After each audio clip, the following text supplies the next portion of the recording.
Kerala styles Kerala special எரிச்சேரி. இது yellow பூசணிக்காய் இருக்குது இல்லையா, மஞ்சள் பூசணி இருக்கா உங்ககிட்ட?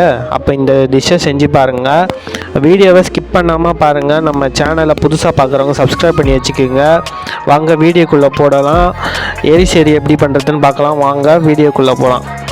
ஃபஸ்ட்டு ஒரு பூசணிக்காய், மஞ்சள் பூசணிக்காய் எடுத்துக்கோங்க. அதை இந்த மாதிரி பெருசாக கட் பண்ணி எடுத்து வச்சுக்கோங்க. இப்போ குக்கரில் போட்டு தண்ணியை ஊற்றிக்கோங்க. கொஞ்சோண்டு மஞ்சள் தூள், கொஞ்சோண்டு மிளகாய் தூள், கொஞ்சோண்டு உப்பு போட்டு குக்கரில் ஒரு விசில் விட்டு எடுத்து வச்சுக்கோங்க. ஒரு ஃப்ரை பேன், ஒரு கடாயில் நம்ம வேக வச்ச பூசணிக்காவை போட்டு கொதிக்க வைங்க. நல்லா கொதிக்க விடுங்க.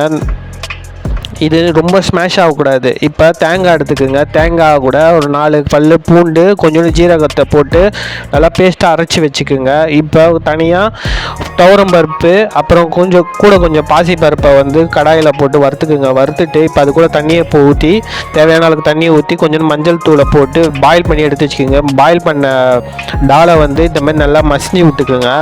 இப்போ மசிஞ்சிருச்சா, இப்போ இதை நம்ம தனியாக எடுத்து வச்சுக்கலாம். நம்ம சேனலை புதுசாக பார்க்குறோம் சப்ஸ்கிரைப் பண்ணி வச்சுக்கோங்க. இப்போ தேங்காய் நம்ம அரைச்சி வச்சுருக்கோம் இல்லையா, இப்போ ஒரு கடாயில் நம்ம பூசணிக்காய் கொதிச்சிட்ருக்கோம். அது கூட இந்த தேங்காய் அரவையை சேர்த்து நம்ம மிக்ஸ் பண்ணிக்கலாம். தேங்காய் கூட பூண்டையும் ஜீரகத்தையும் போட்டிருக்கேன். நீங்கள் தேவைன்னா பச்சை மிளகா கூட நீங்கள் சேர்த்துக்கலாம். இப்போ தேங்காய் அரவையை நம்ம இதில் போட்டு கொதிக்க வச்சுக்கலாம். நம்ம தனியாக பாயில் பண்ணி வச்சுருக்கோம் இல்லையா பருப்பு, பாசி பருப்பையும் துவரம் பருப்பையும், இப்போ அதை பூசணிக்காயோட சேர்த்துக்கலாம். சேர்த்து நல்லா மிக்ஸ் பண்ணுங்கள். இப்போ தாளிப்பு போட்டுக்கலாம். தாளிப்புக்கு தேங்காய் எண்ணெய் தான் யூஸ் பண்ணணும். தேங்காய் எண்ணெயை கடாயில் ஊற்றிக்கலாம். கொஞ்சோண்டு கடுகு, கொஞ்சோண்டு ஜீரகம், கொஞ்சோண்டு உளுந்தம்பருப்பு போட்டுக்கலாம். பச்சை மிளகாவும் வரமிளகாவும் போட்டுக்கலாம். கொஞ்சோண்டு கறிவேப்பிலையும் போட்டுக்கிட்டு தேங்காய் நம்ம கிரேட் பண்ணி வச்சுருக்கோம், அந்த தேங்காவையும் போட்டுக்கலாம். இப்போ நல்லா போட்டு பொன்னிறமாக கோல்டன் ப்ரௌனில் வர அளவுக்கு வறுத்துக்கலாம். வறுத்துட்ட பிறகு இப்போ நம்ம அந்த தாளிப்பை பூசணிக்காய் நம்ம கொதிச்சிட்ருக்கு இல்லையா, அதில் போட்டுக்கலாம். இப்போ தேவையான அளவுக்கு உப்பு செக் பண்ணிவிட்டு உப்பையும் போட்டுக்கலாம்.